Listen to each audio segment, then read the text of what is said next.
The Ministry of Transport must implement more drastic measures so that by the end of August, the construction of first packages of the 3 component projects of the North-South Expressway can begin. This is a resolute request of Prime Minister Nguyễn Phúc at a meeting with leaders of different ministries and branches. Each of the 3 projects has an investment rate of over $435 million. The Prime Minister requested the Ministry of Transport to urgently complete the draft government resolution on the authorization for the Ministry of Transport to decide on the investment form. This is the legal basis for the Minister of Transport to exercise the authority to decide on the investment in 3 projects.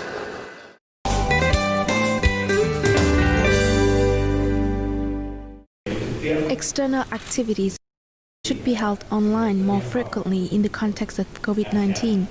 This was Deputy Prime Minister and Foreign Minister Phạm Bình Minh request at a meeting of the Intersectoral Steering Committee for International Integration in Politics, Defense, Security, convened in Hanoi on Wednesday.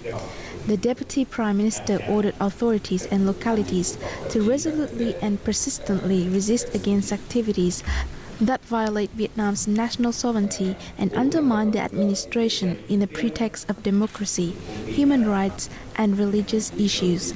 He also requested the strengthening of citizen protection work for overseas Vietnamese communities.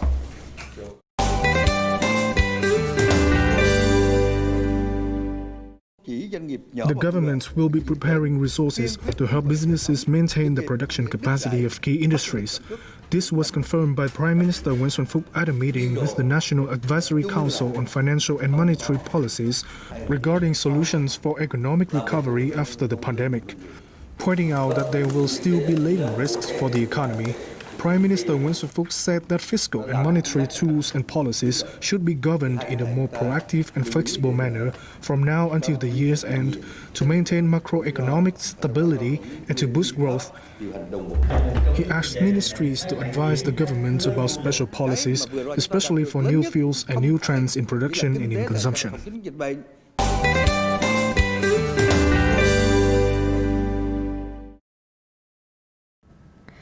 Vietnam is among the brightest spots in Asia despite the challenge of trying to contain the coronavirus pandemic, and its economy is poised to rebound, an economist at the Union Bank of Switzerland said this week. Retail sales, imports and industrial production were all up on the year in the month of June. Many economies contracted in the second quarter of 2020 compared to a year ago, but Vietnam's gross domestic product grew slightly at an estimated 0.36%. Previously, consulting firm McKinsey said that 2020 will continue to be a challenging year, but Vietnam can expect in the strong growth in 2021.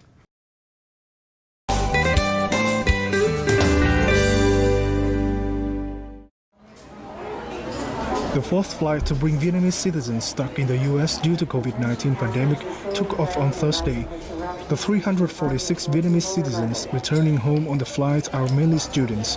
The flight was organized in the context of many students facing difficulties in accommodation and infection risk from COVID-19 due to their schools having been closed for several months.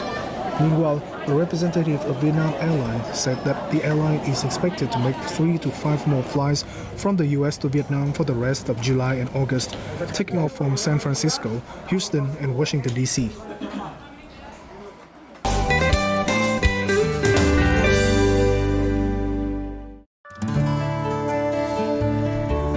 On Tuesday, the United Nations Educational, Scientific and Cultural Organization, or UNESCO, passed a decision to recognize Đắk Nông Geopark as a global geopark.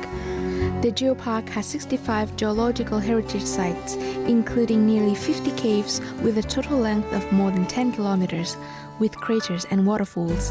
This area is famous for rich red soil and tropical forest ecosystems, which store a wealth of biodiversity with many unique cultural, geological and natural features and traces of prehistoric activity.